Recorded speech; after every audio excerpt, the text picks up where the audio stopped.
ಓದಿರ್ತಾರೆ. ಇದು ಇವತ್ತೇ ನನ್ನದಲ್ಲ. ಅಲ್ಲಿ ಪಾಕಿಸ್ತಾನದ ಅಧಿಕಾರಿಗಳು ಅಲ್ಲಿ ಜನರು ಅವ್ರು ಅನ್ಪಾಪ್ಯುಲರ್ ಆದಾಗ, ಅಲ್ಲಿ ನೆಗೆಟಿವ್ ಕ್ಯಾಂಪೇನ್ ಸ್ಟಾರ್ಟ್ ಆದಾಗ ಈ ಹೆಚ್ಚುವರಿ ಮೇಲೆ ಸೈನಿಕರ ಆಡಳಿತ ಇದ್ದಂಗೆ ಪಾಕಿಸ್ತಾನದಲ್ಲಿ. ಅಲ್ಲೇನು ಡೆಮಾಕ್ರೆಟಿಕ್ ಸಿಸ್ಟಮ್ದಲ್ಲಿ ಆಡಳಿತ ಇಲ್ಲ.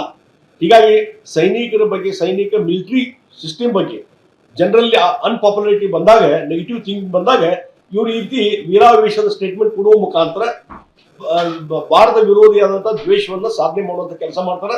ಅದು ಅಲ್ಲಿಯ ಜನರಿಗೆ ಪ್ರಿಯ ಆಗ್ತದೆ ಅಂತ ತಿಳ್ಕೊಂಡಿದ್ದಾರೆ ಅವರು.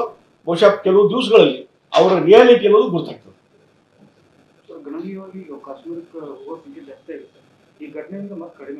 ನೋಡಿ, ಇದು ತಾತ್ಕಾಲಿಕ. ಆ ಉಗ್ರಗಳ ಮೇಲೆ ನಾಶ ಆದರೆ ಮತ್ತು ಬರುವಂತ ದಿವಸ ಇನ್ನೂ ಸೀರಿಯಸ್ ಆದಂತ ಆಕ್ಷನ್ ತಗೊಂಡ ಮೇಲೆ ಡೆಫಿನೆಟ್ಲಿ ಅದಕ್ಕೊಂದು ಇತಿಶ್ರೀ ಆಗ್ತದೆ ಮತ್ತು ಹೆಚ್ಚಿನ ಸಂಖ್ಯೆಯಲ್ಲಿ ಈಗ ತಾತ್ಕಾಲಿಕವಾಗಿ ಪ್ರವಾಸ ಮಾಡುವಂಥದ್ದು ರದ್ದಾಗಿರ್ಬೋದು. ಇದು ಬರುವಂತ ದಿವಸಗಳಲ್ಲಿ ಮತ್ತೆ ಅದು ಇಂಪ್ರೂವ್ಮೆಂಟ್ ಆಗೇ ಆಗ್ತದೆ ಡೆಫಿನೆಟ್ಲಿ.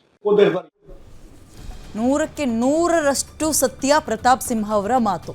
ಹೆಸರನ್ನ ಕೇಳಿ, ಧರ್ಮವನ್ನ ಕೇಳಿ ಹಣೆಗೆ ಗೊಂಡಿಟ್ಟಿದಾರಲ್ಲ, ಅಲ್ಲಿ ಯಾವ ಜಾತಿನೂ ಕೇಳಿಲ್ಲ. ನಾವು ಸುಮ್ಮನೆ ಸಾಯ್ತಾ ಇದೀವಿ ಅಷ್ಟೇ, ಆ ಜಾತಿ ಈ ಜಾತಿ ಈ ಜಾತಿ ಆ ಜಾತಿ ಅಂತ. ಮಂಜುನಾಥ್ ಅಂತ ಇದ್ರೆ ಅಲ್ಲಿ ನಾಯ್ಡುನೋ ಅಥವಾ ಪಾಟೀಲೋ ಮತ್ತು ಗೌಡನೋ ಅಂತ ಕೇಳಿಲ್ಲ. ನಿನ್ನ ಹೆಸರು ಮಂಜುನಾಥ, ತಗೋ ನಿನಗಿದು ಅಂದ್ಕೊಂಡು ತಕ್ಕ ಶಾಸ್ತಿ ಅಂತ ಹೇಳಲಿಕ್ಕೂ ಕೂಡ ಅಲ್ಲ, ಅದು ಅಮಾಯಕರನ್ನ ಬಲಿ ಪಡೆದಿದ್ದಾರೆ. ನಾವುಗಳು ಸಾಯ್ತಾ ಇದೀವಿ ಅಷ್ಟೇ, ಜಾತಿ ಜಾತಿ ಜಾತಿ ಅಂತ. ಏನು ಟೆರರಿಸಮು? ಭಯೋತ್ಪಾದನೆ ಅಂದ್ರೇನು?